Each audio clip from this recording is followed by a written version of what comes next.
to make this UN support plan from the Sahel is being prepared and will be implemented by all UN agencies, funds, programs, and the Secretariat.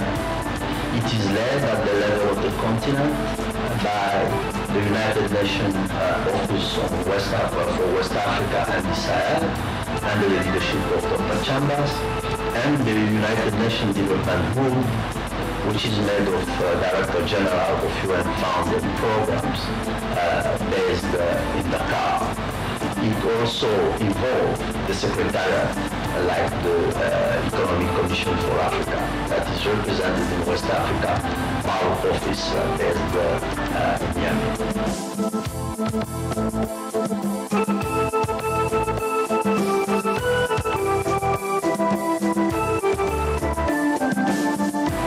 As mentioned in the evaluation of the original United Nations integrated strategy for the Sahel, there was lack of ownership.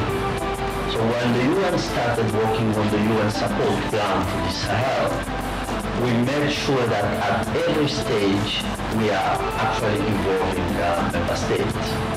As we know, the Conference of African Ministers of Finance, Planning and Economic Development brings to Addis Ababa the 54 member states to discuss issues pertaining to the development of the continent. So we are trying to seize this opportunity to also engage with the 10 countries from the Sahel on the preparation and the implementation of the UN support plan.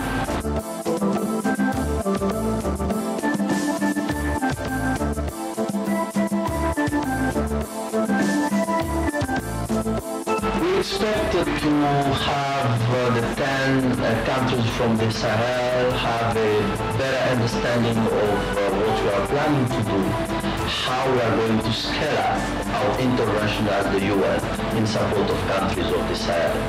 We also expect technical and financial partners will be participating in this event to make sure that they understand the magnitude, they understand the intervention of the UN and support them, especially in terms of resource mobilization. And finally, we would like to have any other participant to be aware of the work of the UN on the Sahel and to see in which way they can support this work to the benefit of people from the Sahel.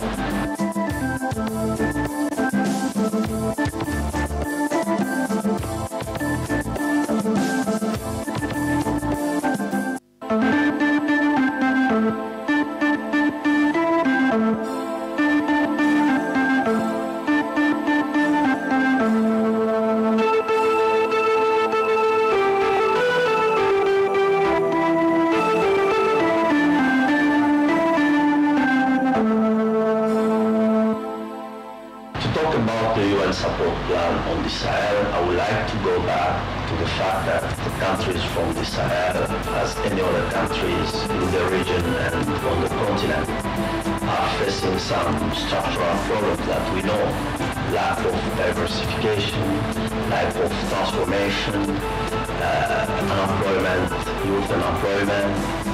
They are facing deficit in infrastructure. But during the last 2 decades, we have seen some factors that came to exacerbate the problems that these countries from the Sahel are facing, namely the effect of climate change. One example of that is the Lake Chad, which is now at 1/10 of the area that it was covering 40 years ago. This has serious implications on people who are living around that Lake Chad. You also have a lot of insecurity in the region, which is now coming to exacerbate the problems that the countries from the Sahel are facing. Several partners, financial and technical partners, have been working with countries from the Sahel to try to deal with these issues, including the United Nations. In 2013, the United Nations prepared what is called the United Nations Integrated Strategy for the Sahel to deal with the challenges that they are facing. 3 years of implementation later, this strategy was evaluated. There were a number of issues with the strategy, including lack of coordination among UN agencies, lack of ownership by member states, and the magnitude and the scale of the interventions.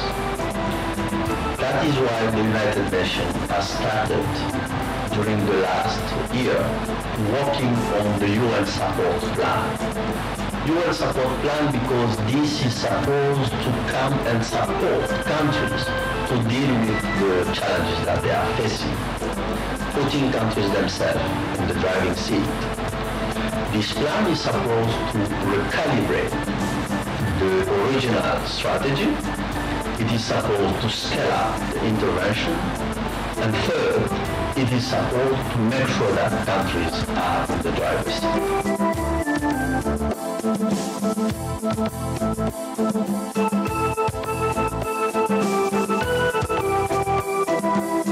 This UN support plan from the Sahel is being prepared and will be implemented by all UN agencies, funds, programs, and the Secretariat.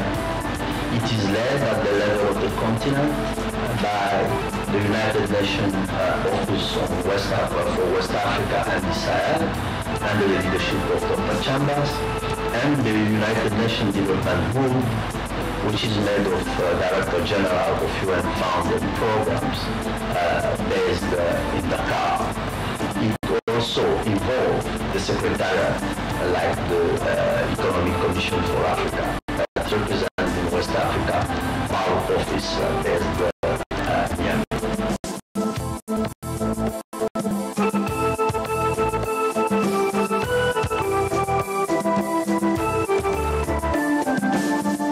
As mentioned in the evaluation of the original United Nations integrated strategy for the Sahel, there was lack of ownership. So when the UN started working on the UN support plan for the Sahel, we made sure that at every stage we are actually involving member states. As we know, the Conference of African Ministers of Finance, Planning and Economic Development brings to Addis Ababa the 54 member states to discuss issues pertaining to the development of the continent. So we are trying to seize this opportunity to also engage with the 10 countries from the Sahel on the preparation and the implementation of the UN support plan.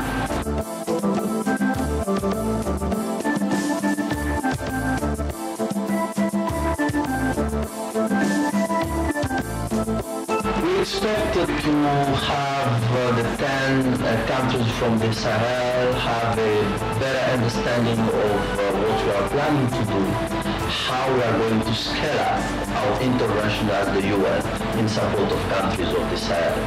We also expect technical and financial partners will be participating in this event to make sure that they understand the magnitude, they understand the intervention of the UN and support them, especially in terms of resource mobilization.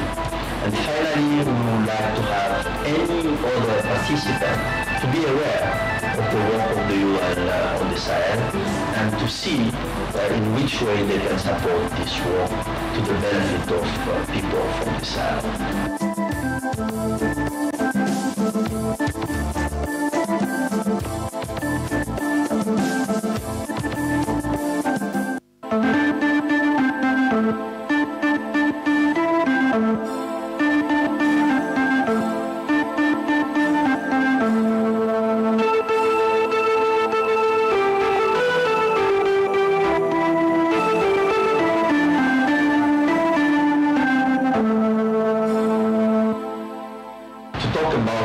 Support plan on the Sahel, I would like to go back to the fact that the countries from the Sahel, as any other countries in the region and on the continent, are facing some structural problems that we know: lack of diversification, lack of transformation, unemployment, youth unemployment. They are facing deficit in infrastructure. But during the last 2 decades, we have seen some factors that came to exacerbate the problems that these countries from the Sahel are facing. Namely, the effect of climate change. One example of that is the Lake Chad, which is now at 1/10 of the area that it was covering 40 years ago. This has serious implications on people who are living around that Lake Chad. You also have a lot of insecurity in the region, which is now coming to exacerbate the problems that the countries from the Sahel are facing. Several partners, financial and technical partners, have been working with countries from the Sahel to try to deal with these issues, including the United Nations. In 2013, the United Nations prepared what is called the United Nations Integrated Strategy for the Sahel.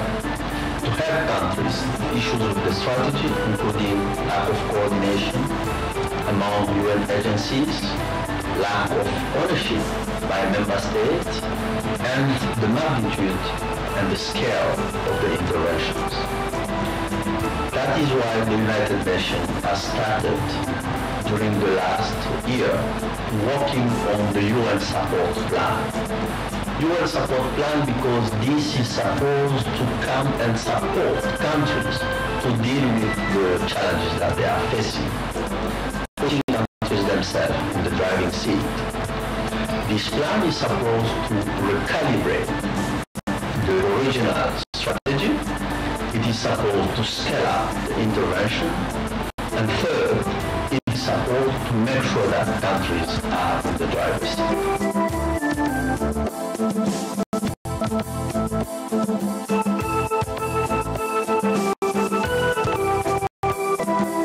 This UN support plan from the Sahel is being prepared and will be implemented by all UN agencies, funds, programs, and the Secretariat. It is led at the level of the continent by the United Nations Office on West Africa and the Sahel, under the leadership of Dr. Chambers, and the United Nations Development Group, which is made of Director General of UN-funded programs based in Dakar. It also involved the Secretariat, like the Economic Commission for Africa, that is represented in West Africa, our office based in Miami.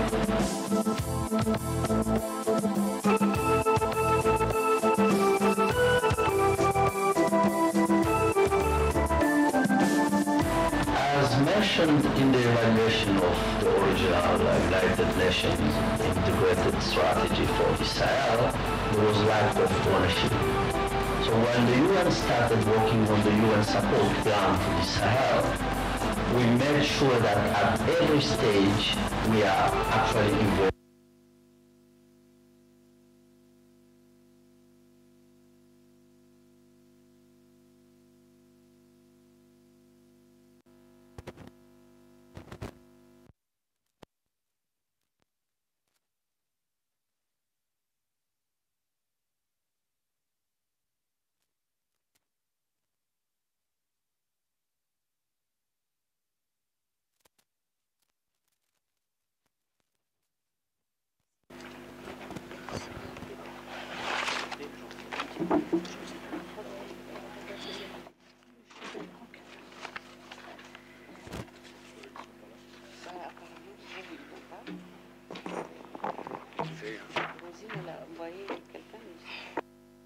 Donc je vous...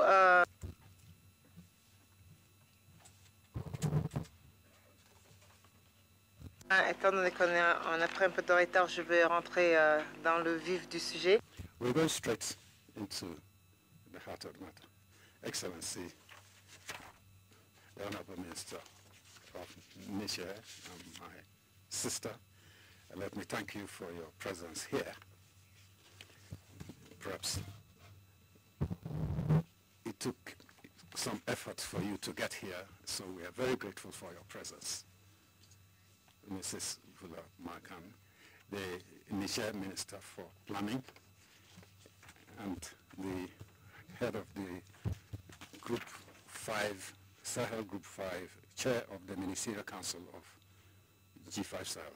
And so, as chair, you have a lot of work ahead of you. And also, the Minister for Economic Planning from Mauritania.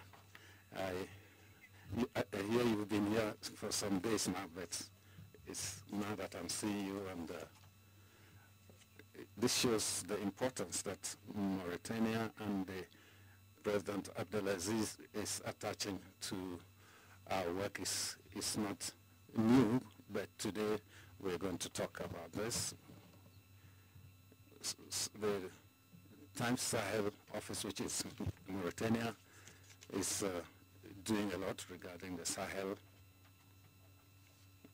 and this has to do with the development discourse today. So I thank you for your presence here to support us in this discussion. And we have here Mr. Ibrahim Ajao, who is the special advisor for the Sahel, UN special advisor for the UN. I'm sure you know my colleague Dimitri Sanya, who is the director for West Africa, and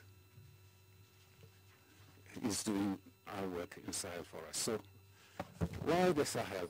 Why is it important? Just to give some figures on the Sahel, we're going to do a very quick presentation to show you some trends on the Sahel.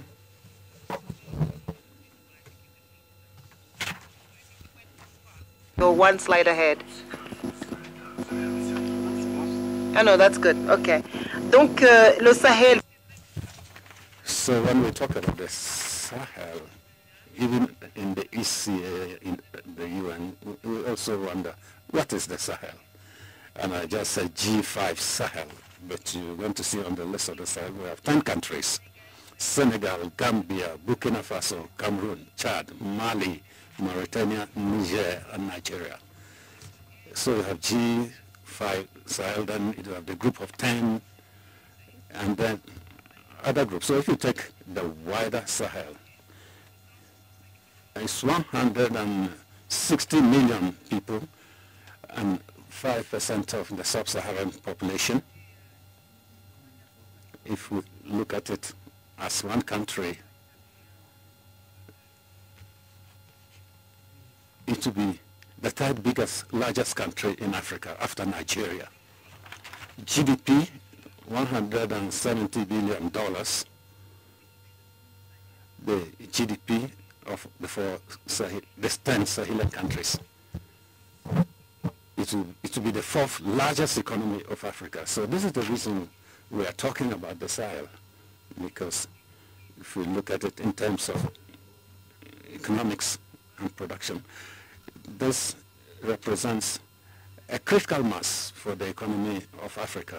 If we look at the GDP per capita, $160, 50% of the people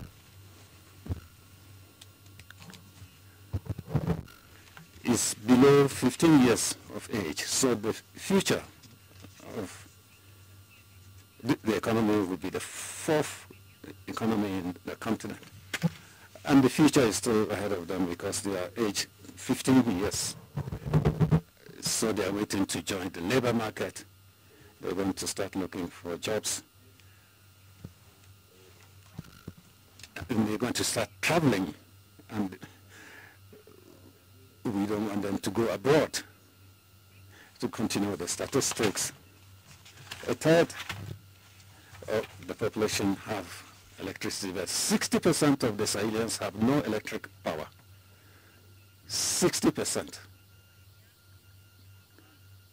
of the Sahelian peoples cannot live 24 hours a day because in the night there is no electric power, so they cannot engage in productive activity in the night. No fully well that this is the fourth largest economy of the continent. If it is put together, so if we worked at a 60% lower speed than it should be, imagine if we had double that number with access to electricity, what could they do? So the GDP of the Sahel would be much greater. So I think this is very important as a figure. 31% are unemployed. So no productive employment for quite a number of people in the Sahel zone. Infant mortality, 60 out of 1,000. So this is the 10th ranking in the whole world. So this is very large. This is a very large figure. Once more, this is linked to the fact that we don't have access to electric power. We have no electricity to basic services and certain logistics. The fertility rate, obviously. Fertility rate.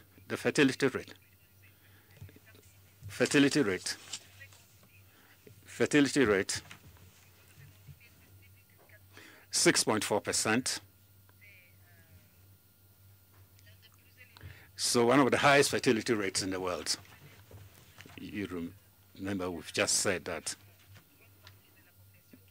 there's a large number of the people who are aged less than 15 years.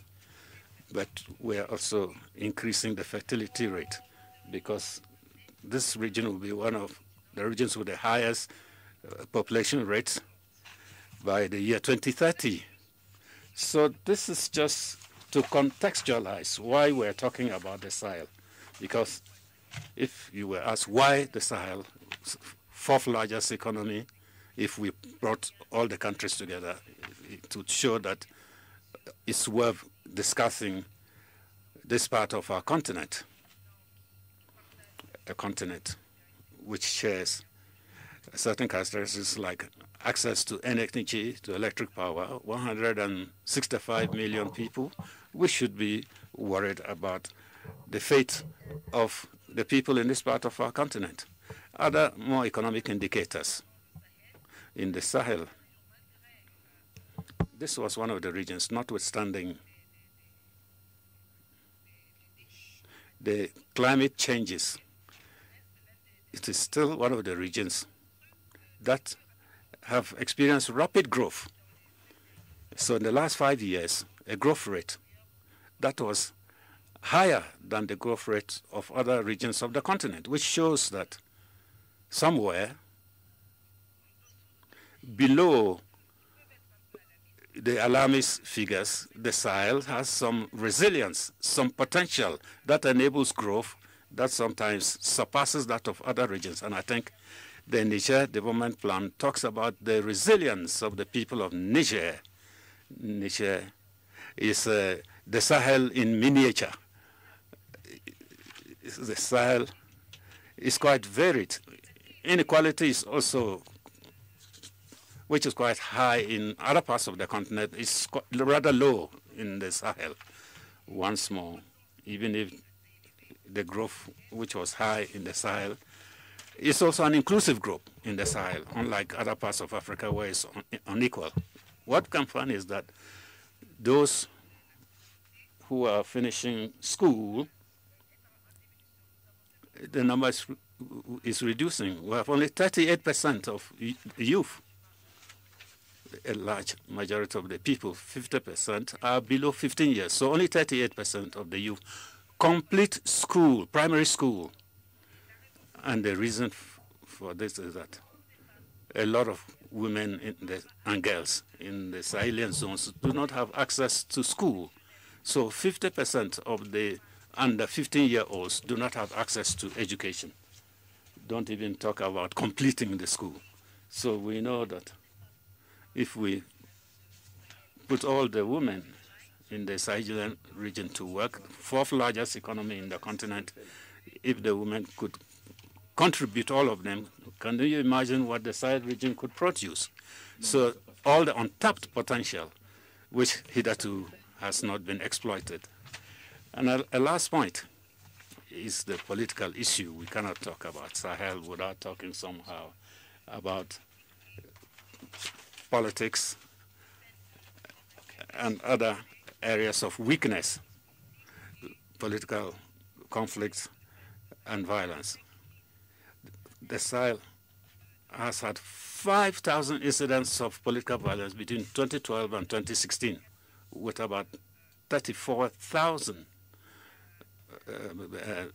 difficulties. There are about 8 persons that die in the Sahel out of 1 million people due to political violence, compared to 0.5 or 1.5 in the rest of West Africa. So these are very poignant figures for the Sahel, and we need to think about how we can reduce such alarming figures. But I have presented the current state of the Sahel, and with what I've said, you can see already 50% of the people aged less than 15, but a lot of girls who are not in school, 30% of the youth who complete. The growth rate in the Sahel is greater. So the Sahel is able to continue, and that's why we are here to say, what can we do in order to make use of the Sahelian resilience to make it another growth pole of the continent. It's a region that is endowed with mineral resources, manganese in Burkina Faso, uranium in Niger. I don't know if we can talk about this. There's the possibility of gas discoveries. It could be the largest gas discovery in the world. And in Guinea, they have other mineral resources. We see these primary resources that are there, and if we exploited them, we can see that the Sahel can be the engine of growth for the continent. It's a region which is very rich naturally. You have the Futa-Jalon, the Songhai Empire, the historic sites in Timbuktu. I've always been dreaming about going there, but I've never been able to go there. It means that the tourism sector can grow. We're talking about the services sector, which is growing in Africa. Can we imagine the Songhai Empire if we're able to develop the tourism product in the Sahel? I'm not even talking about Mauritania. The 1,000 Points region, which is a major cultural area. So these are all the assets that can be developed, and we can see how we can make the best use of the resources.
Now, to counter the negative effects of these shocks, the 5 heads of state decided to create the G5 Sahel in February 2014 to take their destiny in their own hands by going beyond national interest and coming together, bringing together their means and coming up with this major transboundary initiative.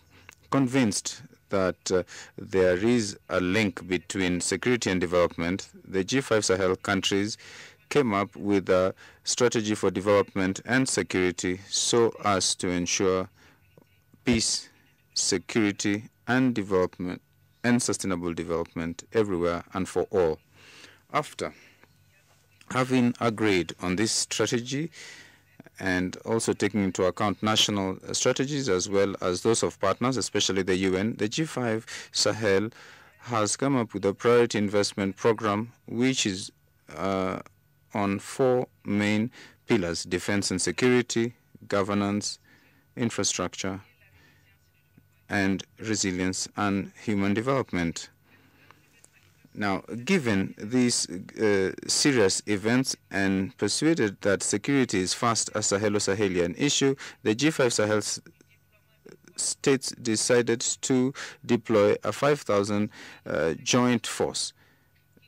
Thanks to G5 Sahel, who on their own funding provided 50 million euros so as to deploy these units as soon as possible, and later by the commitment of donors in February 28th in Brussels, have now ensured that it is fully operational. In order to ensure transparent management of financial resources for this joint force, the G5 Sahel in January 2018 created a trust fund as well as the relevant supporting mechanisms. Now, having said this, there are still 2 major challenges that we still need to overcome. On the one hand, to sustain the funding of the force, and on the other hand, to have a mandate for the force under Chapter 7. I cannot talk about the joint force without thanking His Excellency Paul Kagame, the current chair of the African Union, for his advocacy and financial support to the Permanent Secretariat of the G5 Sahel and the Joint Force. This gratitude is also addressed to His Excellency Mr.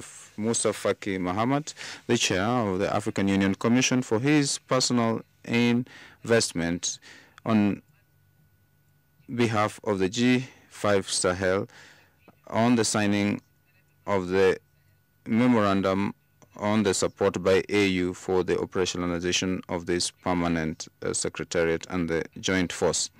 Ladies and gentlemen, in November 2013, the UN Secretary General, jointly with the chair of the AU Commission, the ADB, the World Bank, and the Commissioner for Development of the EU, did hold a high-level mission in the Sahel to present the integrated strategy for the United Nations for the Sahel with a funding of $8 billion over 5 years.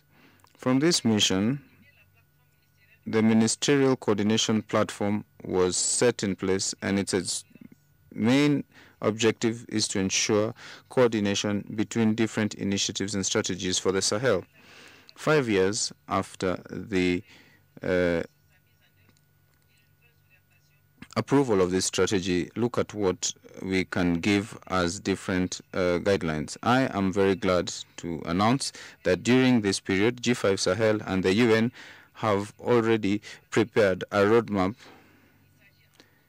which, amongst others, will be fighting against terrorism by coming up with regional and national platforms in cooperation and security, setting up national and regional women's platforms in the G5, and also having regional units for fight against radicalization and violent extremism.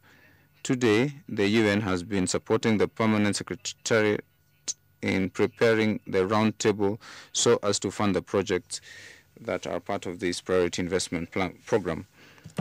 I would also like, on behalf of the G5 Sahel countries, thank the United Nations for their tireless efforts in supporting J5, especially in their upcoming support plan. I'm very satisfied to note that we have learned lessons from past experiences and that in future we are coming up with concrete measures to overcome this.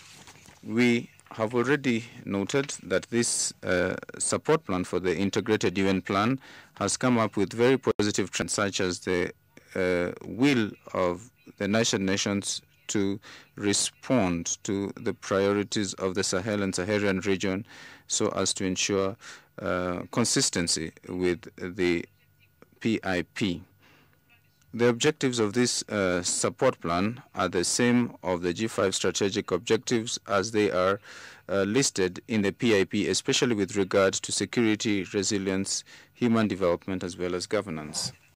Now, having said this, I would like to also thank my sister Amina Mohammed, the Under-Secretary General of the UN, for her personal commitment in this new orientation that the UN has given to their integrated strategy for the Sahel. Ladies and gentlemen, there is so much that has been done since the CNIS, that is the integrated plan, and the setting up of the G5 Sahel. After this very important decision, now we need to renew and to re-energize our partnership and basing it on joint approaches and joint objectives on the basis of an operational plan. In September 2016, His Excellency Idriss Déby Itno recalled in the preamble for the strategy the ambition of the G5, and I quote, to ensure that G5 countries are an integrated economic space with a lot of culture, security, and prosperity, and of course on the basis of good governance and democracy. This is really the true ambition today, and we know that we can count on our partners, especially the UN, to achieve it. On behalf of my colleagues and myself, ministers of the G5 Sahel, I would like to thank the UN for their tireless support to the Sahel region. And on this note, I declare this session officially open. Thank you very much for your kind attention.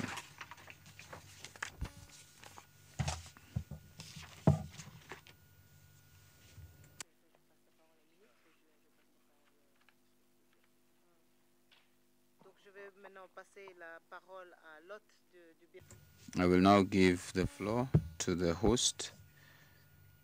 I know His Excellency, the Minister of Finance for Mauritania, would like to say a few opening remarks.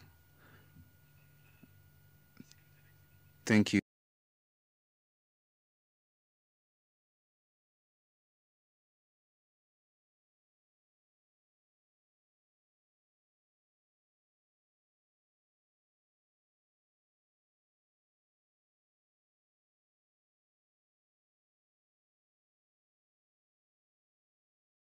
Shed light on the Sahel region and the importance that it has for the development of the continent given its economic weight and also the youth. It is very evident that we need development so as we can sustain development on the continent as a whole. It is also very clear from the presentation that this area is facing very similar challenges that have made the economic insecurity of development and transformation of our continent.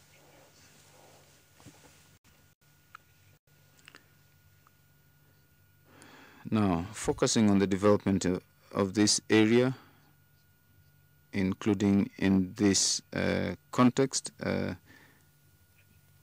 chair of the session actually said it, and she made a presentation. I don't want to add much to this, only that the initiative that was taken in 2014 by our respective heads of state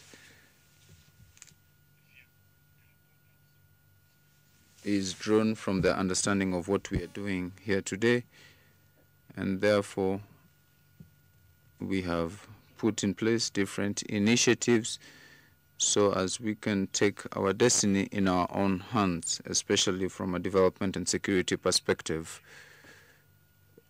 So many important steps have already been made, and I think that the international community is now more aware of the importance of promoting development in this area. Madam Chair did raise a lot of issues, especially resource mobilization to fund our development plan through the roundtable, which will take place on the 6th of December in Nouakchott, as well as sustained funding for the joint force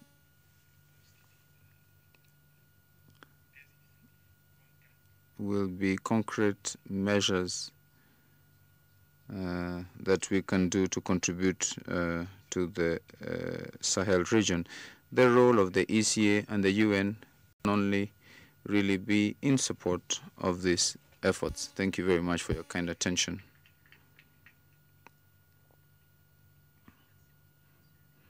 Thank you, Your Excellency. Now I give the floor to the Special Advisor to the SG. Thank you very much, dear colleague. Excellency, Madam Kane Shatu Bulama, the Minister of Planning and Chair of the Ministerial Council of G5 Sahel, Your Excellency Moktanjai, Minister of Finance and Economic Planning of Mauritania. I can also see our Kolia Zawude, who is the DG of the UN office in Nairobi,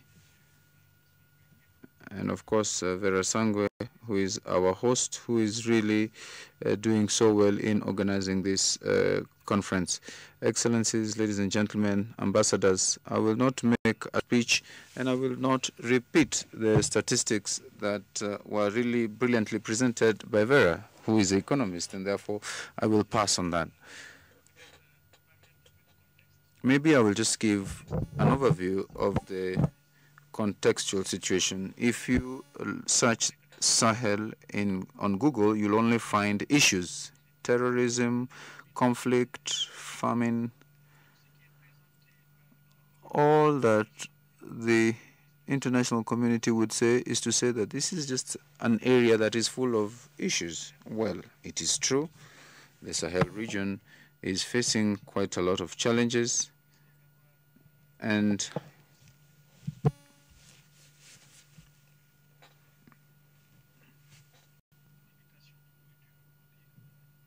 we have issues of food insecurity. These 6 countries are facing the same challenges. This is already a vulnerable region, and with climate change around, it is a region that is actually more affected than any other region, and they are facing very many challenges. What we have not been said, and I would like to dwell on this, and I think Vera did mention this, though I would like to say something, is that there are quite a number of opportunities in this region. And given the fact that we only put forward the challenges, we actually are not able to seize these opportunities fast. The Sahel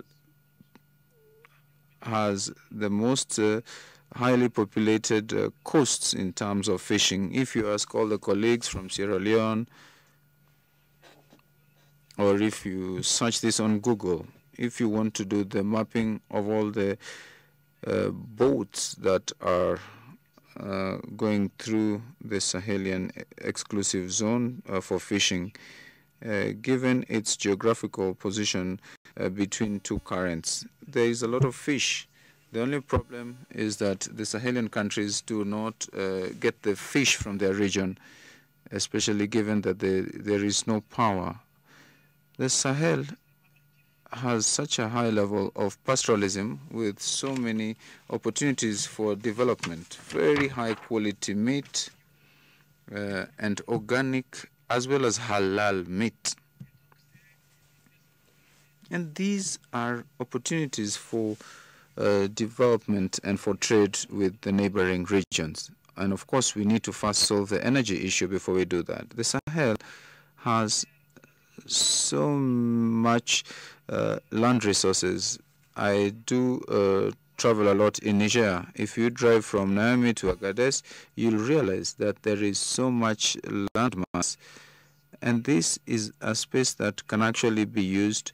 There are agricultural activities that we can carry out here, of course, on condition that we manage water resources. But the paradox of the Sahel region is that it's a dry and arid region, but there is so much water in this area.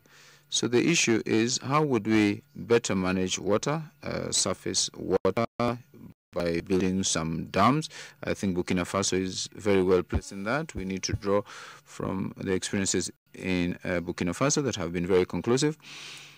And then the biggest aquifers are under the Sahelian region. So this is a paradox. If we manage these water resources and using the land masses that are available, we can actually have forms of agriculture that are adapted to arid areas. The Chinese are doing so much in their deserts. I think there are quite a number of development opportunities that have not yet been taken up.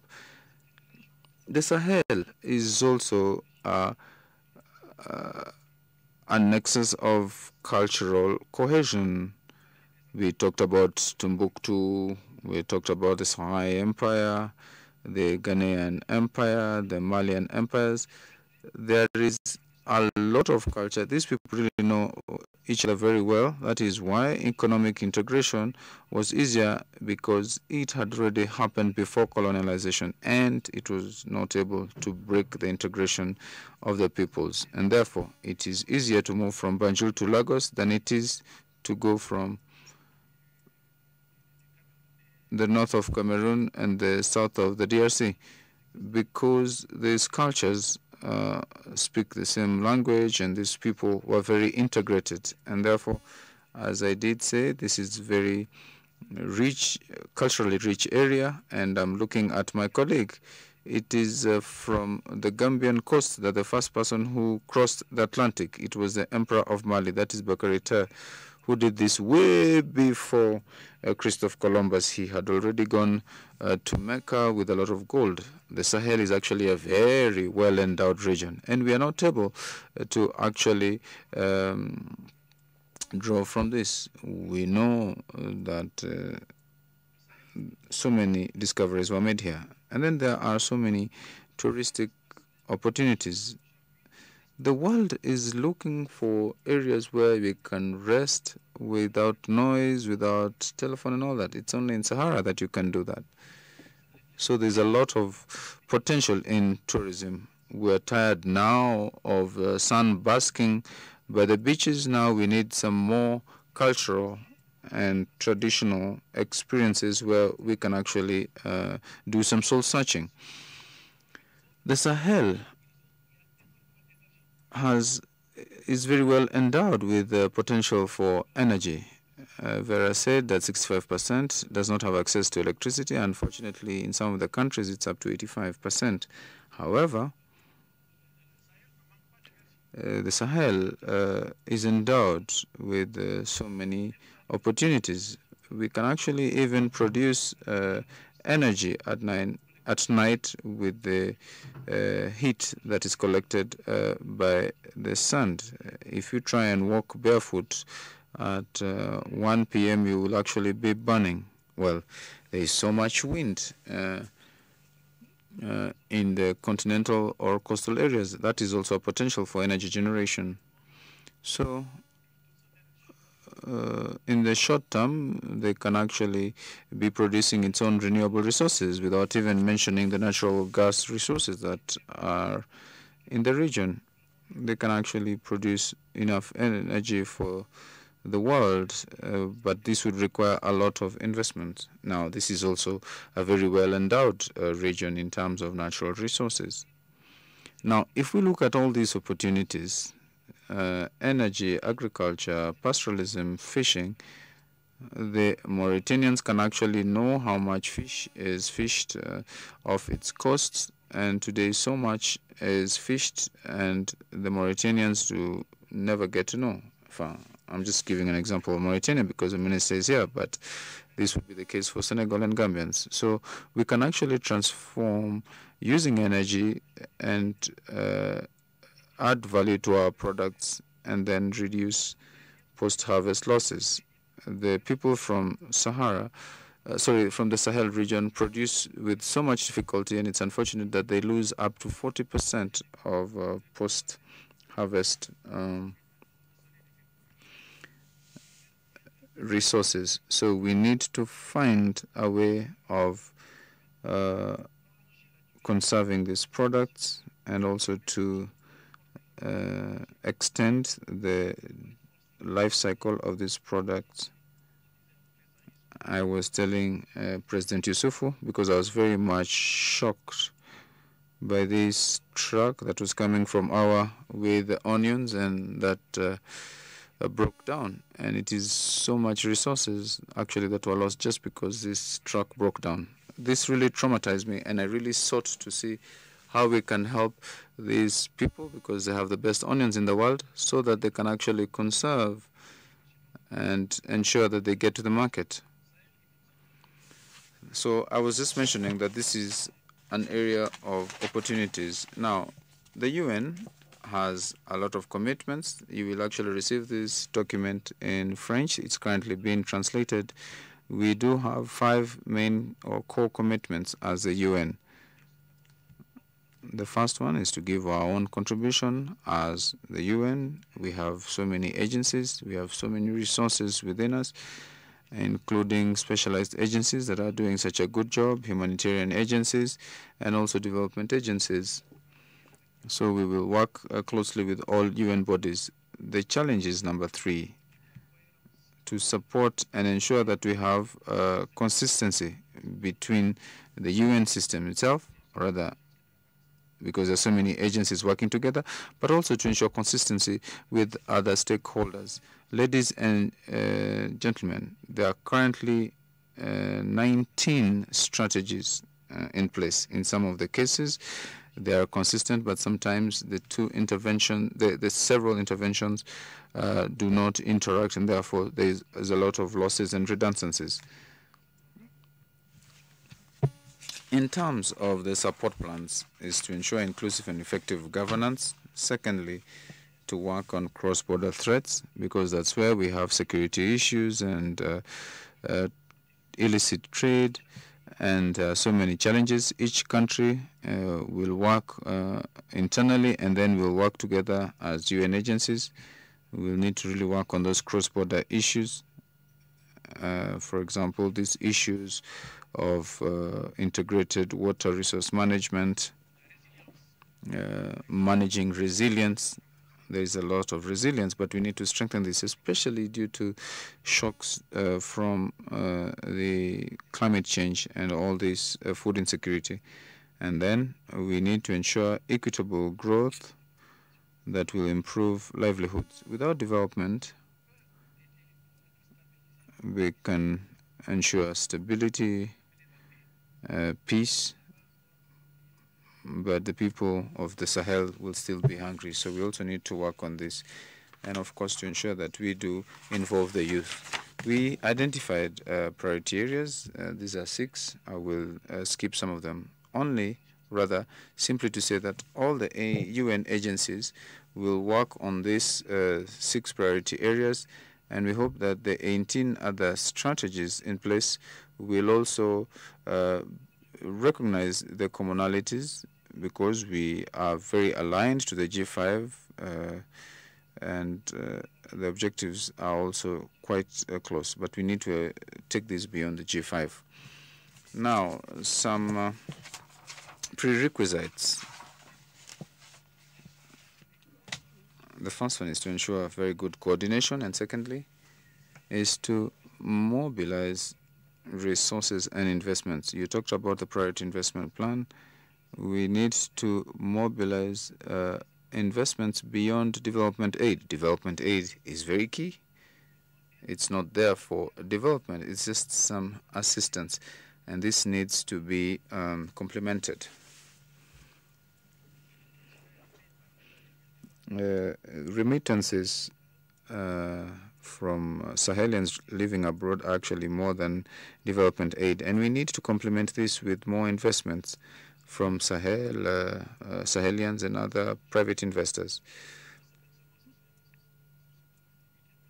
I only work for 2 weeks, but most of the stakeholders, including private sector, are very glad to invest in the Sahel, especially in the area of energy and others. But we need to improve the business climate and also the legal framework in place. So we need to work on this, and that's why we need to work with the police, with the judicial systems, better respect for human rights, etc. And these are efforts by different agencies that are not necessarily visible, because these are prerequisites so that we can achieve our expected goal. This support plan has been finalized. It's currently been translated into French. It will be shared with all member states first, so that we can ensure that we are aligned. And then we are calling it a support plan simply because it is the states and only the states that need to take leadership in this process. All other interventions are there to support. The UN is there to support member states, to listen to member states and communities and different stakeholders, and to work with the others. And our ambition is to work with others so that we can have a consistent and coordinated way of assisting member states, so that we can achieve concrete results in terms of security, in terms of food security and long-term development. We also need to ensure that we transform the resources, mining, the land masses, energy, oil resources and others. And we hope that the young Sahelians, who represent up to 65%, as Vera mentioned, are aged below 25. And these are people who are full of hope and who want concrete results. I'm not sure that they're interested in migrating. No young person wants to die in the desert or in the sea, but usually they lose hope. And we need to give them back some more hope and to give them an opportunity to create their own jobs.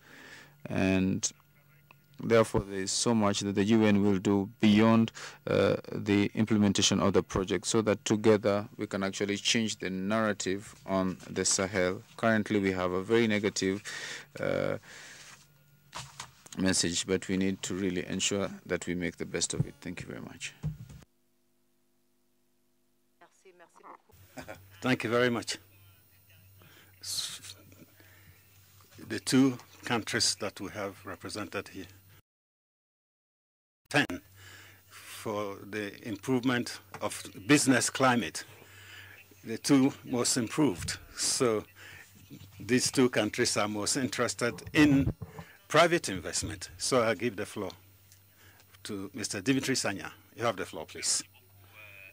Thank you, Excellencies, ladies and gentlemen, colleagues from the UN system. My presentation will have no figures because the Executive Secretary has done a very good job in this regard. Secondly, the special advisor of the Executive Secretary has also referred to figures. And the third reason is that we are working as the UN system together. It's part of the lessons learned, things that were blamed us for. The first thing is the link of various issues. Most of the discourse or the narrative in the support plan, most of the spade work was done by ECA within the framework of the UN. So let me make 3 points. The first point is the linkage between the socioeconomic outlook of the Sahel and the strategy itself that we have.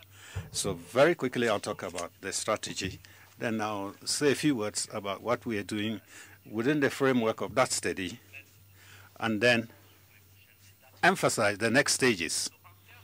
So in terms of the strategy, it was already said, but let me repeat it.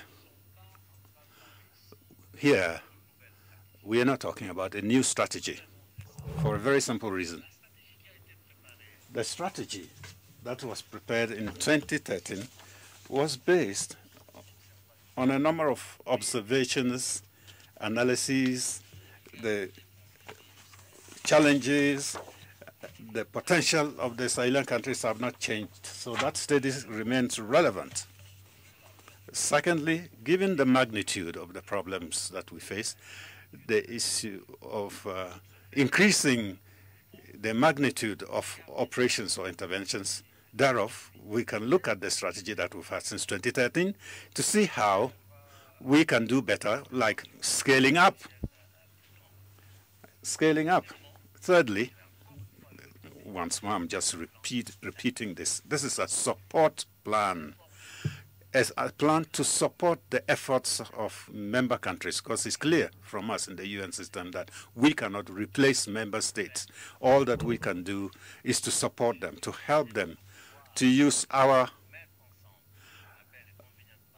convenience power, our convening power, convening the various stakeholders in order to support the Sahelian countries. The support plan is being finalized. Nonetheless, it's clear that whereas the problems remain the same, there is a dynamic aspect. It was a challenge in the past, but today it may not be the same challenge, or in 10, 15 years it may not be the same challenge. What was a challenge today, or is not a challenge today, could become a challenge in the future. So every time you must find a way to support the efforts of member countries in the Sahel with analyses, in-depth analysis, key analysis to help the various stakeholders. The special advisor talked about 19 existing strategies. All these strategies at one time or the other should communicate. And for them to communicate, they must be based on key and clear analysis showing what are the challenges, how the challenges change, what are the opportunities, what are the strengths and weaknesses. We should also inform the monitoring and evaluation system of all the interventions so that all the partners working on this strategy should be accountable to the Sahelian countries. I'm referring to a systemic approach, which takes into account the economic, social, and security dynamics, because there's an interaction between all this. You cannot take these matters separately. And finally, the solutions advocated should remain relevant today in the short term and in the long term. The main objective, therefore,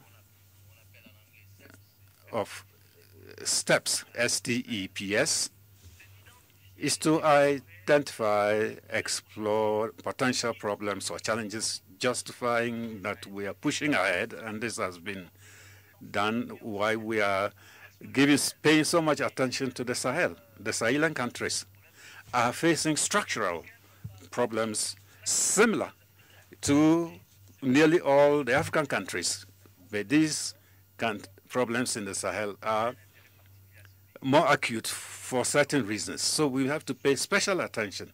So we need to tease out the specific problems of the Sahel so as to be able to justify this specific attention to the Sahelian countries. Secondly, we need to change the discourse, the narrative on the Sahel.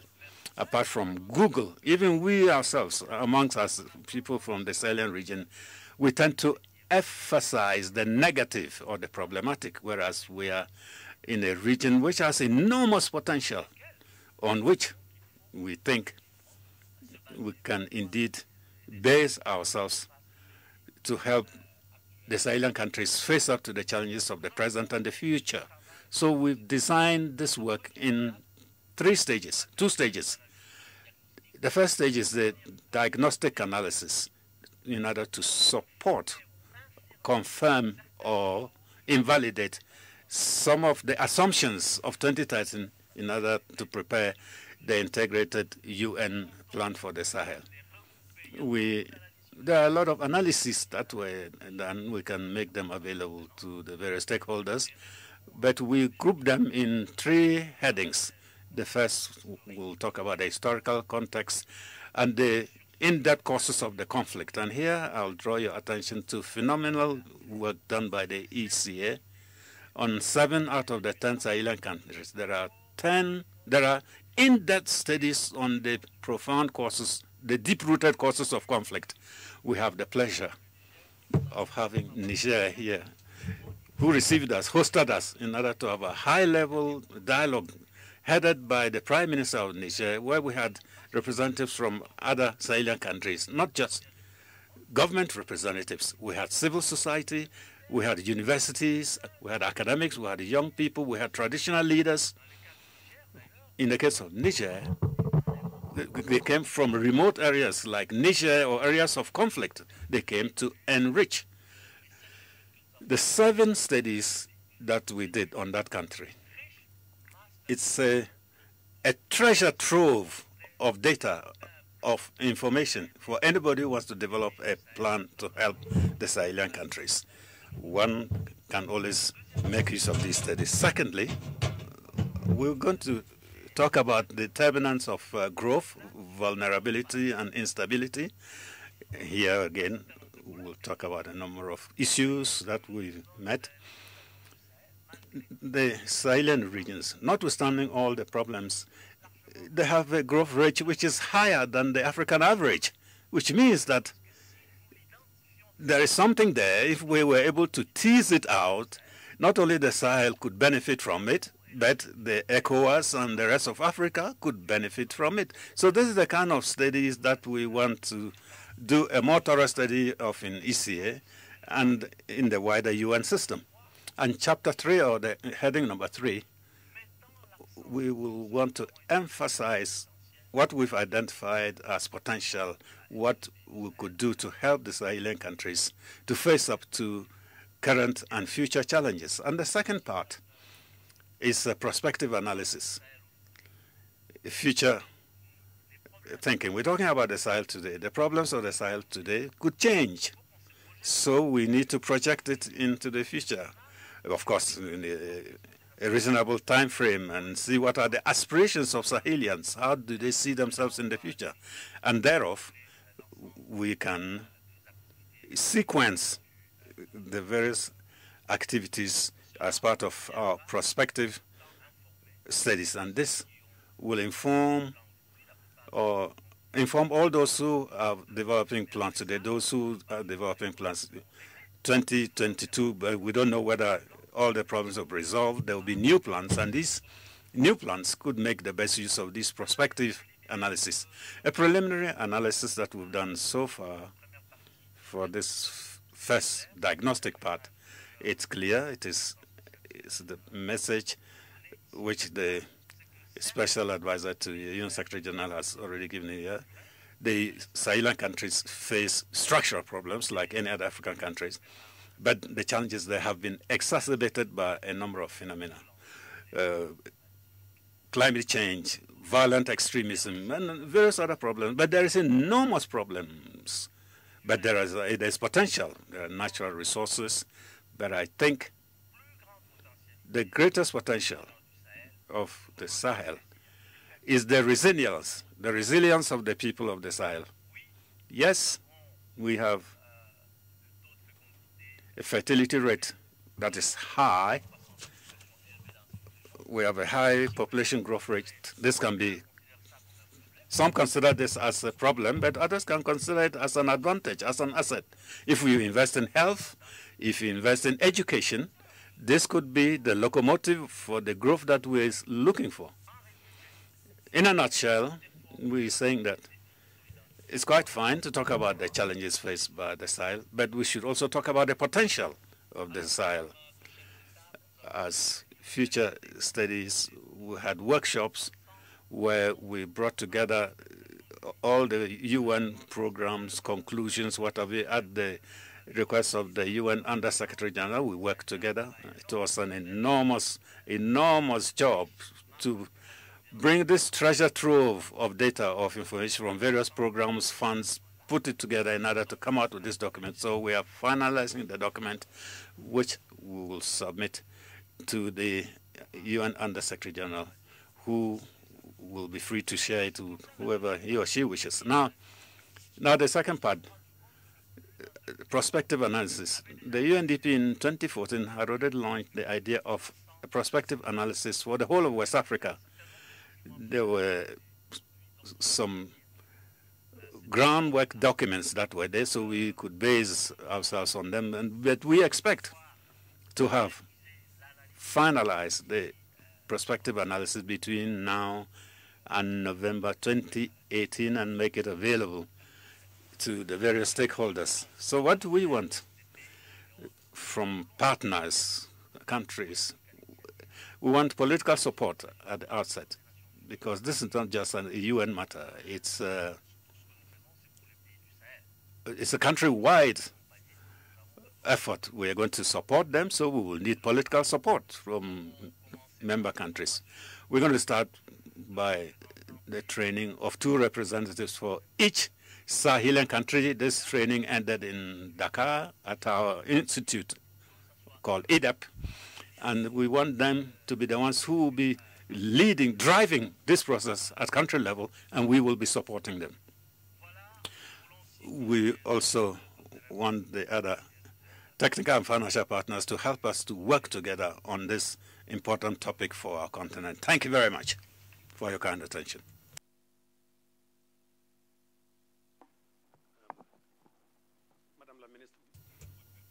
Honorable Minister.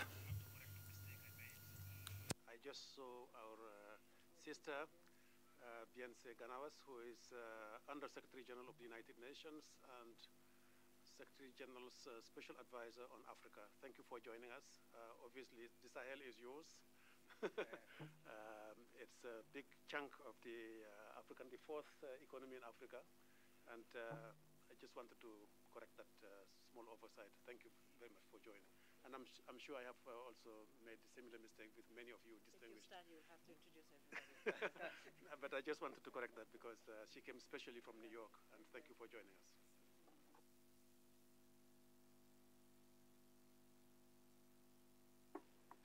She's our new boss. In many ways, including on advocacy of the Sahel. So now I think maybe we'll open it up for comments and remarks on this presentation, maybe discussions. I will call our sister of the Sahel and our new boss to start. Yes, you.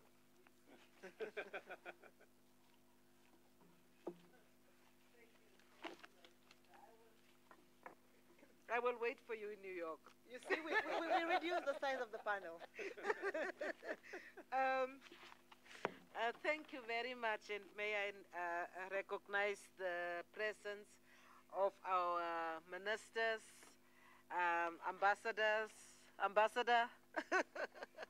from long time ago when I was still here, around here. Thank you very much. In fact, earlier this morning, I met with the special advisor. And it has really been my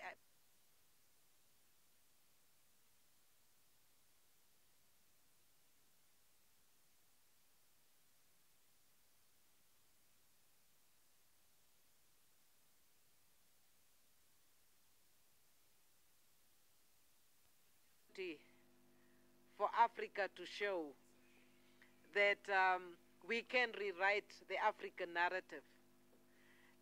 You know, we can say to ourselves, and earlier I was at another side event for the launch of the governance, is it the Governance of Natural Resources report, and I hope we are taking that into account in terms of the strategy. That is going to be very critical, since we are talking about renewable energy sources and minerals, and these are natural resources that we need to guard for, not for only for the people of Sahel, but for the people of the continent, given the free trade area that is going to be there.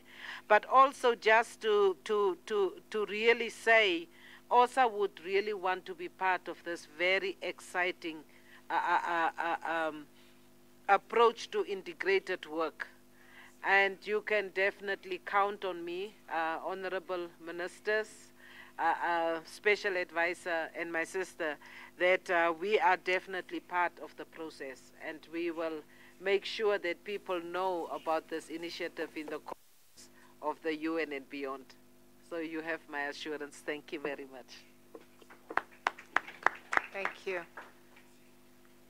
I open the floor now for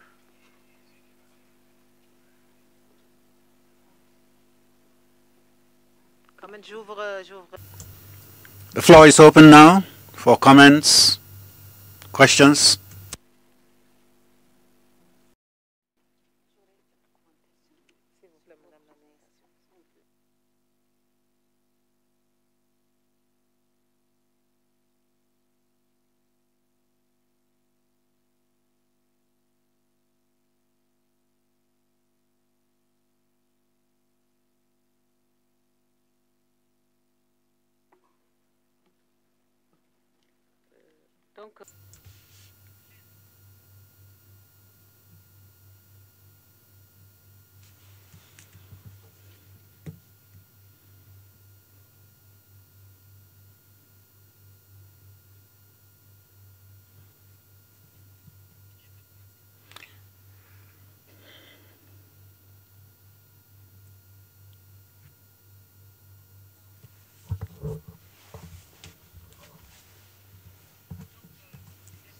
Thank you.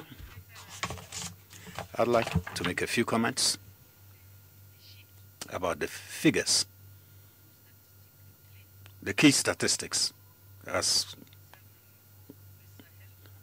concerns the Sahel as taken on board here. If we take the population, it's an observation I'm making, or maybe it's a question. Nigeria alone is almost 200 million, and Nigeria is one of the 10 Sahelian countries.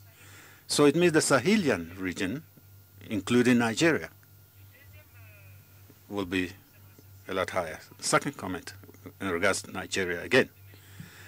Nigeria is Africa's biggest economy, and Nigeria being in the group, we are the 4th position. So once more, it's part of Nigeria that's taken into account.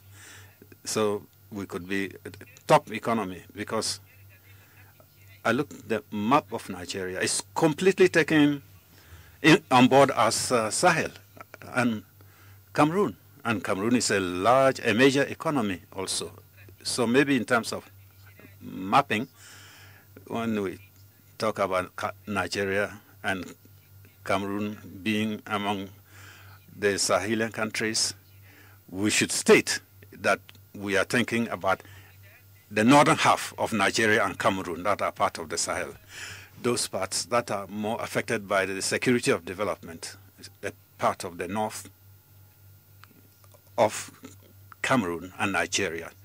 Second comment has to do with the rate. You insisted on the electricity access rate. 60% have no access to electricity, or rather, only 30% have access. In Niger, if you look at the access rate to electricity,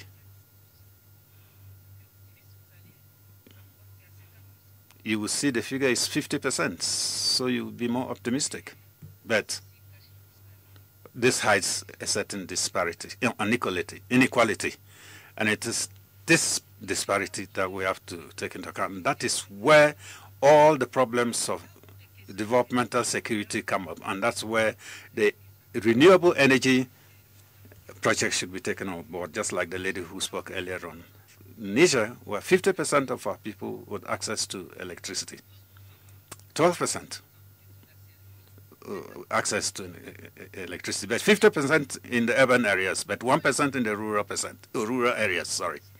Less than 1% in the rural areas. So this is an enormous challenge if we want to create the conditions for development and if we want to create a lot of energy to be supplied to all who need it,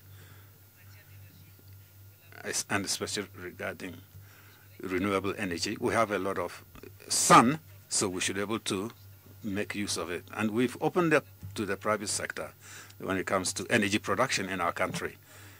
And we've also modified, changed our laws so that private investors can only not invest in the existing grid, but they can also do off-grid and have mini-grids that are autonomous in our country. So in the Sahelian region,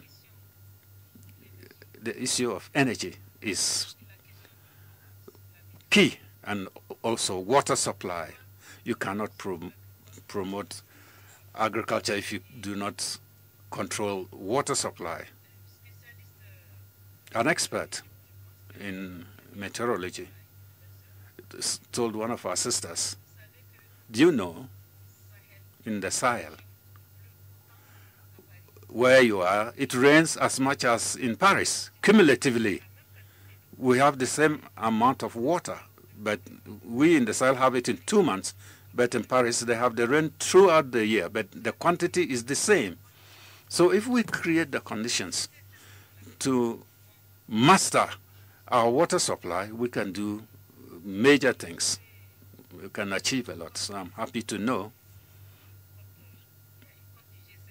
that we have a coastline with a lot of fish in the G5 Sahel countries. It means that already that gives one an idea that the Sahel could be an opportunity for development as Sahel.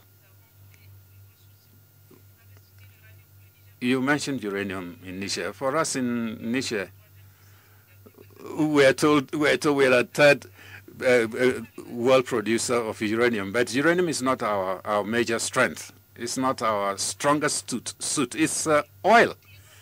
We have discovered enormous oil reserves, and we want to even export it through Cameroon. But we've discovered recently that we have enormous reserves of good quality oil. But we know that our area, which is today the source of geopolitical conflict and competition, we know that we have enormous potential.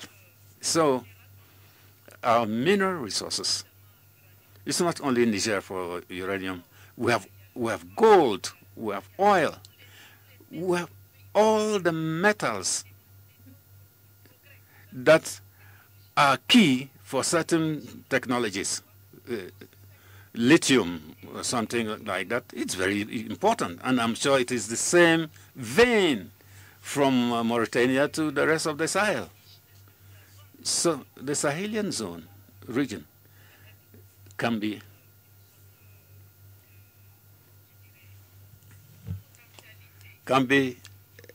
a region of opportunity, of enormous potential. It's concentrated. We are already integrated. Although Mauritania is not a member of our group, I don't need a visa to go to Mauritania. We have eliminated visas, even for Chad, which is not an ECOWAS member. So we are already fairly integrated, free movement of people. So it's true, we are aware of the opportunities, and we've put in our economic and social plans all this. We have strategies that take on board all that, take into account 2065, 2030, but now we have to get on with it. We have to mobilize everybody so that everywhere where we have challenges, we should have to be able to overcome them. Reforms, remove the log jams. I was telling Vera recently, we sell onions to Cote d'Ivoire, but the onions imported from Europe are more expensive than those from Niger or from Brazil. Onions from Brazil are sold at a higher price in Cote d'Ivoire than onions from Niger.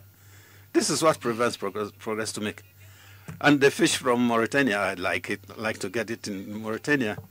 Why can't I get it? Because we have problems of trade integration. There's even infrastructure, transport infrastructure difficulties.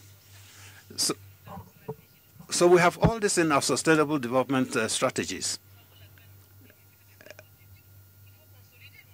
We just need to consolidate our various strategies, and you see that we have everything there already. We've done very thorough studies of what we want in Niger 2035. Mauritania also have their strategy.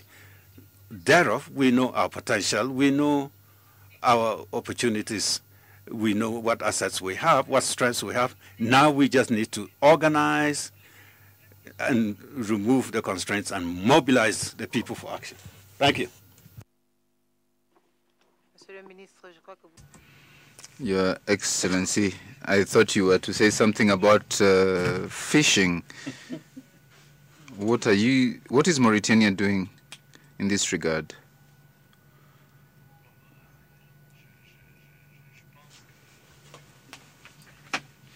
I think all has been said. There are so many opportunities, and our countries now do understand that the only way to get out of this vicious cycle of underdevelopment is to bring together our resources and to have an integrated approach. Our country, Mauritania, has a lot of natural resources, and we are very ideally positioned. But this has never been exploited to the benefit of Mauritanians or to the benefit of the Sahelian region. Our strategy now is taking into account this issue, as well as the Sahelian strategy is also based on this reality. Mauritania, just like colleagues have said, is endowed with a lot of natural resources. We have already explored 12.5% of our landmass, and so many potential has been identified only by looking at 12.5% of the territory. We already exploit 16 minerals at an advanced stage. We have 7,500 kilometers of beaches that are full of fishes and has never been exploited in the interest of the development of Mauritania. We have signed agreements with European partners. They come, they fish and take away the fish because the country does not have proper landing infrastructure, nor do we have the power to conserve these assets, and the country does not have the skilled human resource to process this resource. So we do have a very ambitious project so as to put in place the requisite infrastructure in the next 5 years. We are building ports. Currently 3 are ongoing and all distributed over the shores so as to ensure that we facilitate bringing to land of this resource. We are also working on the energy issue. We do have a very ambitious energy plan to have a better energy mix, including wind and solar energy. And we actually do have a surplus of power. We currently are exporting to Mali and Senegal. We are also connecting the coastal area as well as other interior, so that we can process and to conserve our resources. Of course, there will still be other issues such as infrastructure between Mauritania and other Sahel countries, and the current situation is not good enough to supply these other countries. So we therefore would like to focus on infrastructure development in the PIP, so that we can connect our countries and ensure that the region is able to benefit from this wider market. We do have a lot of pastoral resources, and for this we require an integrated program so that we can exploit it in the most optimal way.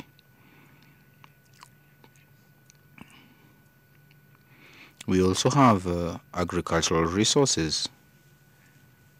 This region can also become a food basket for the continent. I think the issues have been identified. It's now time to move to action, and we do understand the role of the partners will be key in succeeding in our social and economic development. Thank you. Thank you, Your Excellency. Are there any other questions? Yes, sir. Thank you, Madam. I'm Samba Cham, the UNEP representative to the ECA and AU. I really did like the analysis you made of the Sahel region.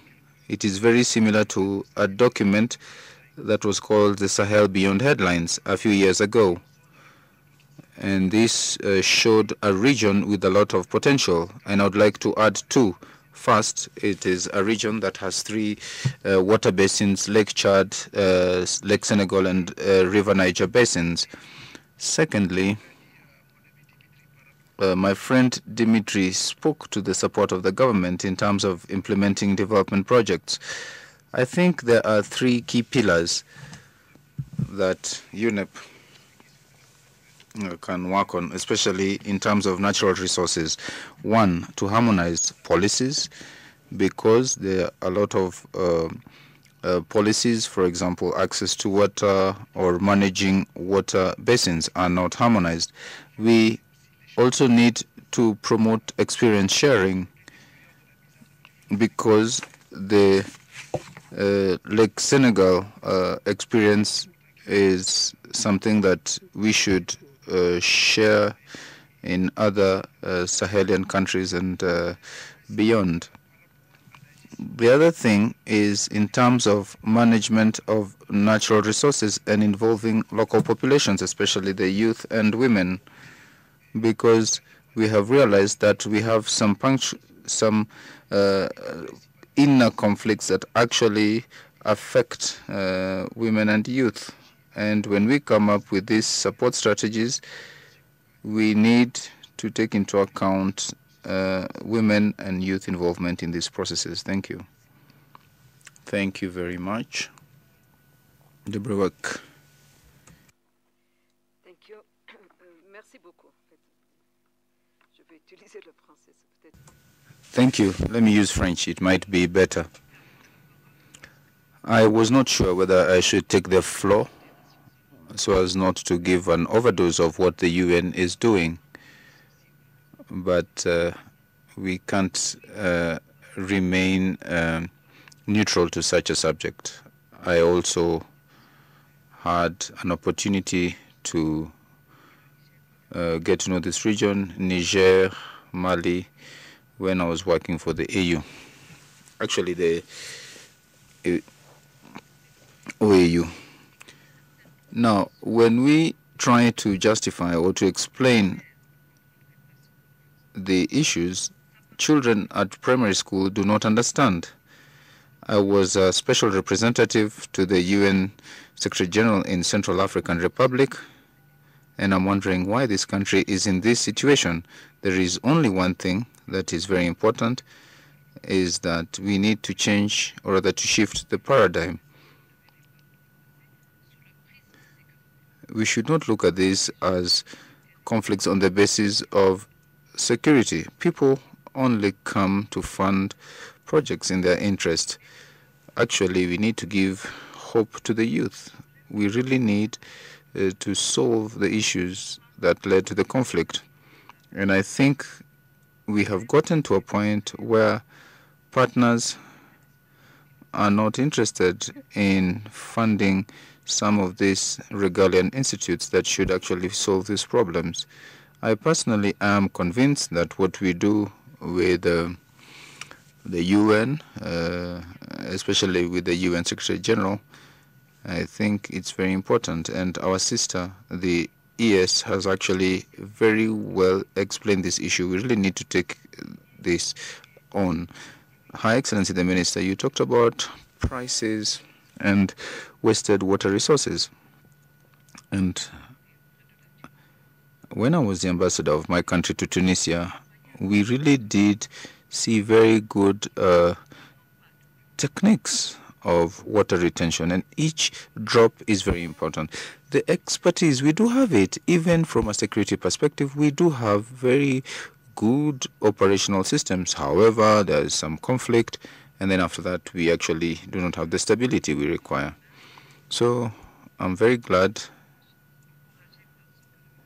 to hear what the minister from Mauritania has said in terms of what they are putting in place, that is to take charge of our own destiny as Africans.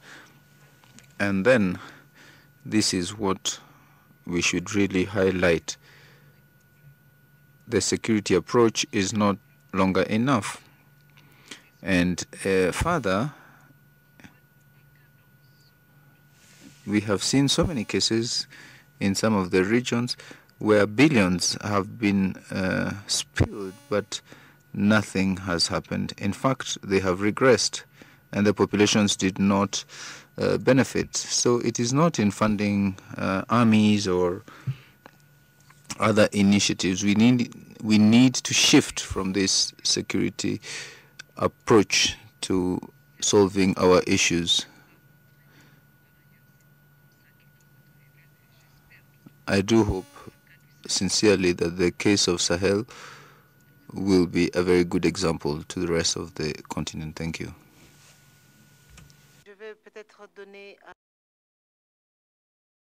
I will now give our speakers 2 minutes to conclude. Dimitri.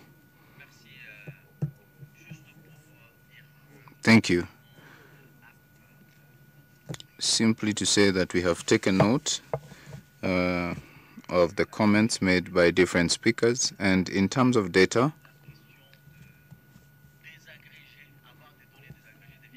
the issue of disaggregation is very important so as to find solutions to these issues, because if you look at national averages, sometimes they could hide some important factors, and these are things that we'll work on. We have actually started with our colleagues from the African Statistics Institute, and we'll work very closely so that we have data that will help us identify the issues, the real issues. However, so much has been said in terms of potential, and we will reflect on this and hope that this will be included in the study that we are currently carrying out. This is to say, first, we thank you for all your comments. In terms of the energy issue, I do concur with High Excellency the Minister. Energy is at the heart of the change that we want to bring about. The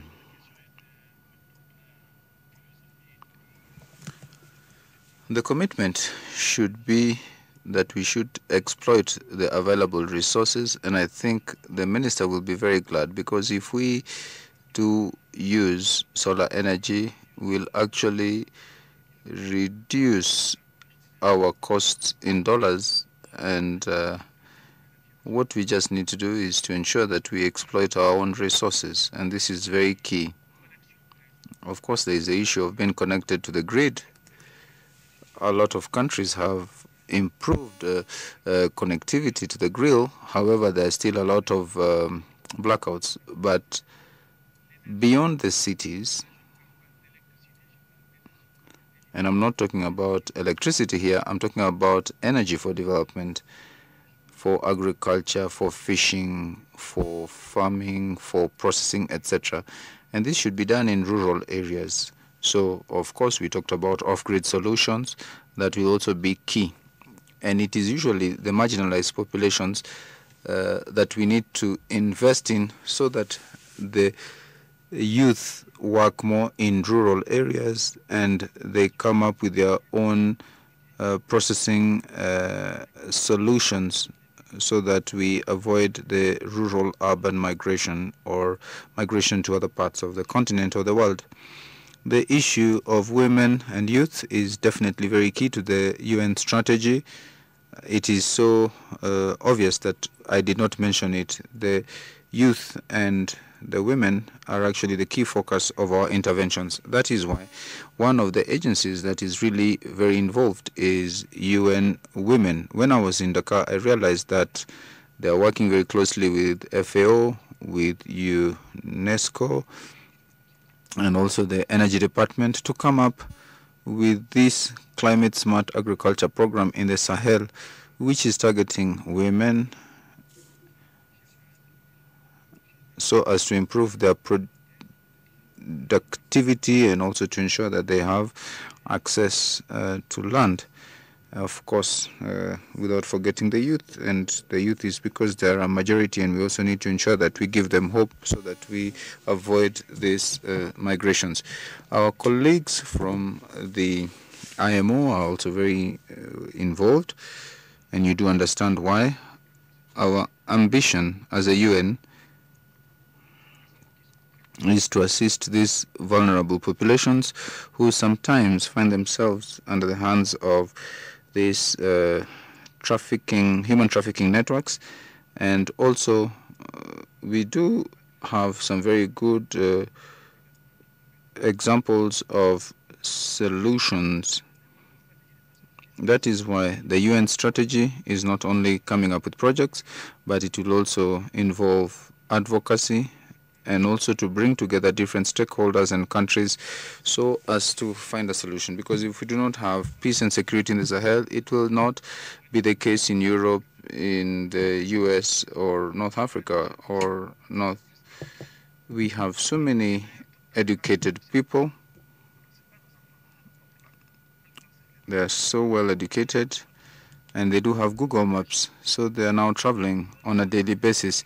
So you need to give them the opportunity and the hope and for the well-being of the Sahelian population, but also for the security of the world as a whole. That is why the UN Secretary General really centered his action on prevention, and the Sahel region will be the pilot region where he will try to implement this prevention, this approach based on prevention, so that we can have a more harmonious world. Thank you.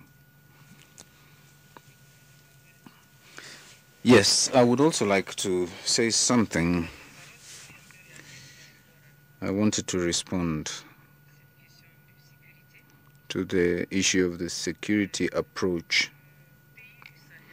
Our Sahelian countries were living in peace until 2011, I would say, actually 2010. We had armies just so that we do have, or for coup d'etats, as my neighbor is saying here.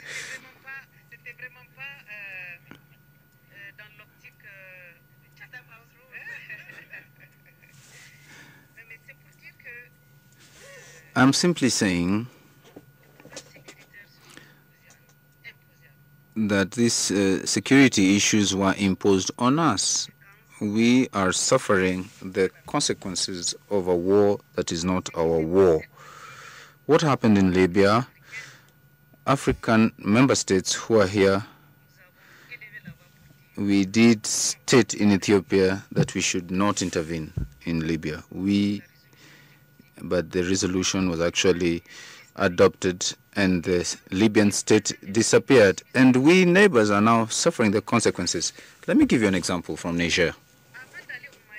Before going to Mali, the terrorists have to go through Niger. In 2011, if we had not taken the necessary measures to counter these criminal groups, they wanted to settle in Niger before going to Mali. Now, what have we noted over time? These G5 Sahel countries, if you look at our budgets, if you look at the structure of our budgets, how much are we consecrating to defense? We are simply trying to defend our territory so that we are not invaded by terrorists. Look at what happened in Timbuktu. This is a serious crime. So I do agree that we should not focus on the security approach. This should not be the priority. However, when it is imposed on you, then you have no choice. You have to fight against Boko Haram in Difa, in Maiduguri, in Jamena. You have no choice. Otherwise, you will be invaded. And if you don't do it, the populations that you don't defend will also lose hope, and then they will very easily sign up to Boko Haram if you don't do anything. These sporadic attacks that we are facing cannot be handled simply. It is true we have to really be careful in the way we look at security. If there is no peace in the Sahel region, then we cannot have development in the region. Let me share this information. Today, as things are in Niger, 2018, 21% of our resources are consecrated to security. Because it is an emergency, it's an urgent need, and you have to face up to this. You also have other priorities, development priorities. Do concur. We cannot have the same analysis of security since the onset of terrorism.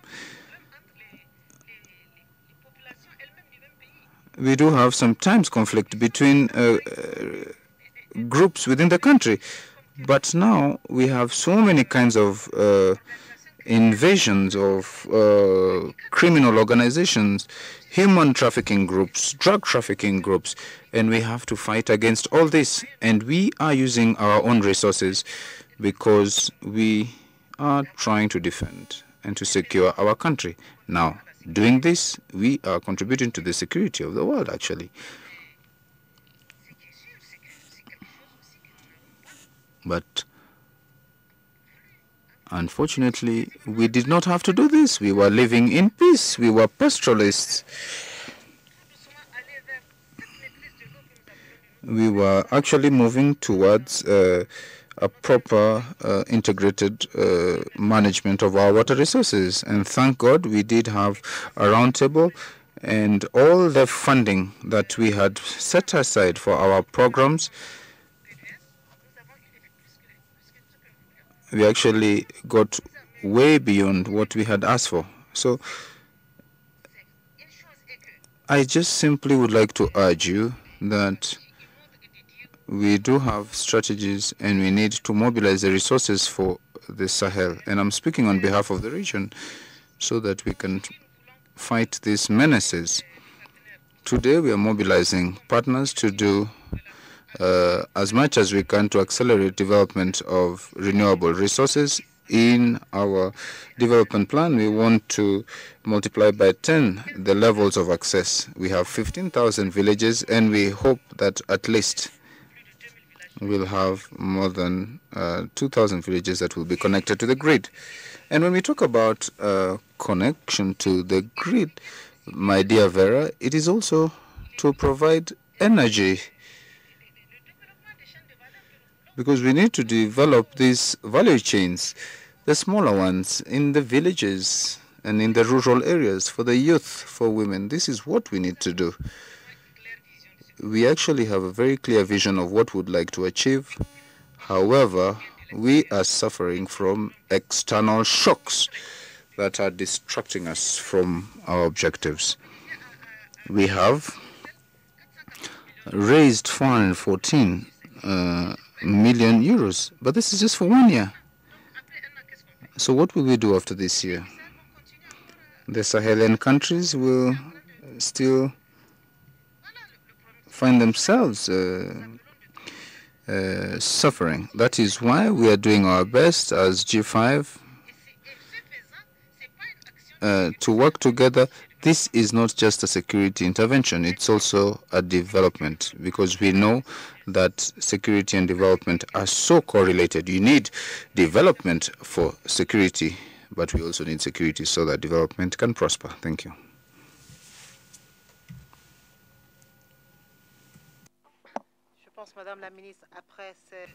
I think that after that very passionate call for the Sahel region, we will now get our hands dirty. The message is received very clearly. We will pursue our advocacy efforts, and with the UN Secretary General, we'll definitely do our best to sustain the joint force of the Sahel, and the UN family will also do its best to mobilize funds. We have our colleague from UNEP who actually offered solutions in terms of off-grid energy. And